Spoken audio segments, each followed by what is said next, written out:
Well, the theory of everything is materialism. Simple as that. See, materialism doesn't lie. It doesn't care. It's got no thoughts or caring what human beings do or any other life form. It's just physical.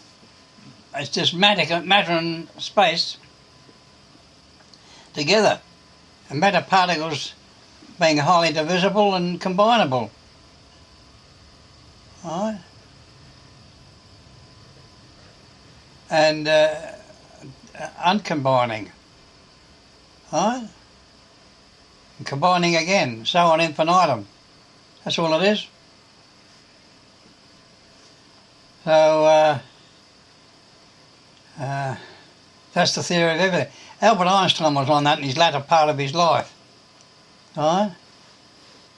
He was a bit religious, but he didn't equate materialism as being non-religious, I don't think. Right? But it is. So he was looking for the theory of everything. All that so-called relativity and all that hoo-ha, right? And all the people that boosted him up, right? And they didn't like him doing that, you know. They said he was a silly old fuddy-duddy in his later years, looking for the truth. They see, the establishment don't want the truth. The religious people don't want the truth. It undermines their whole scenario. So that's it, the theory of everything. Purely physical. And when you have the purely physical, everything falls into place. You can find the fallacies and contradictions. One of the biggest jokes of all is the indestructibility of matter.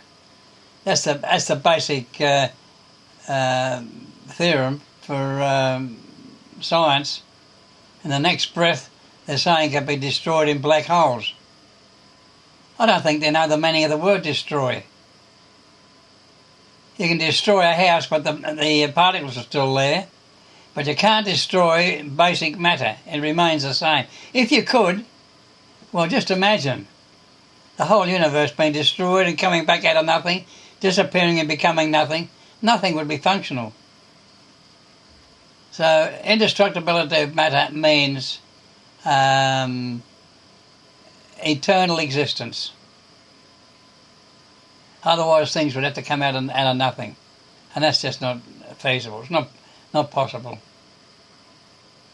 You tell me how they do it, eh? You'd make a fortune, wouldn't you? Eh? Because it's not possible. It's ridiculous. Anyhow, I'll sign off at that, and I'll call this little episode The Theory of Everything.